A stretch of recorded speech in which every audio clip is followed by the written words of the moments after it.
Сөз депутат Бейсенбаев Ержан Алмабекұлына беріледі. Рахмет.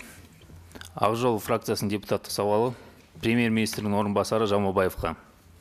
Президент Тоқаев 2022 жылғы 1 қыркүйектегі жолдауында бөлшек сауда салығын оңтайлы мөлшерлеме мен қарапайым рәсімдер арқылы кеңейтуді тапсырды. Сонымен қатар ол әділ экономиканың элементі ретінде сараланған дифференциалды салық салуға көшуді талап етті. Бөлшек сауда салығы бойынша өзгерістер 2023 жылдың 1 қаңтарынан бастап күшіне енді.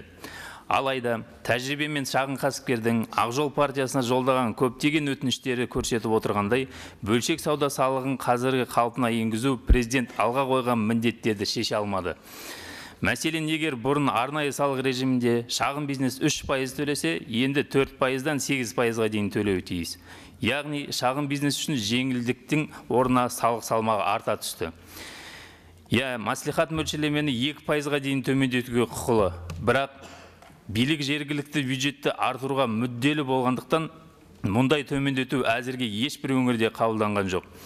Бөлшек сауда салығын қолдану үшін шекті мөлшерлеме 2 миллиард теңге, 600 мың айлық есептік көрсеткіш болып белгіленген. Бірақ бұл шағын бизнес үшін емес, ірі сауда желілері үшін жасалған жеңілдік. Яғни ешқандай салық жүктемесі сараланған жоқ. Егер бұрын арнайы салық режимі бойынша шағын бизнесті есепті қарапайым формада өткізген болса, енді бөлшек сауда салығы бойынша жеке және заңды тұлғалар үшін бөлек есеп жүргізіп, электрондық шот фактуралар толтырып, есепші жолдау қажеттілігі туындайды. Жалпы есеп беру қиындап, әкімшілік шығындар артады. Мұндай шарттардан қарапайым кәсіпкерлер емес, ірі сауда компаниялары мен желілер пайда табады. Сонда әділ салық қайда қалды? Ақ жол партиясы салық реформасы аясында пайдаң болмаса да зиян келтірме деген медициналық қағиданы ұстануды талап етеді.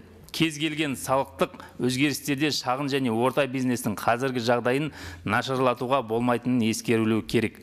Бөлшек сауда салығын енгізуге байланысты туындаған мәселелерді жою үшін келесі шешімдер нұсқасын қарастыруды ұсынамыз. Бірінші нұсқа, шағын және микробизнес үшін айналымы 100 мың айлық есептік көрсеткішке дейін бөлшек салықтың қосымша градациясын енгізу және оны тікелей заң жүзінде 2% деңгейінде белгілеу. Екінші нұсқа, бөлшек сауда салығының қазіргі түрінен бас тартып, арнайы салық режиміне қайта оралу. Бірақ ол үшін қосымша құн салығын шегін 30 мың айлық есептік көрсеткішке дейін жеткізіп, бұл шекті 100 мыңға көтеруді қарастыру.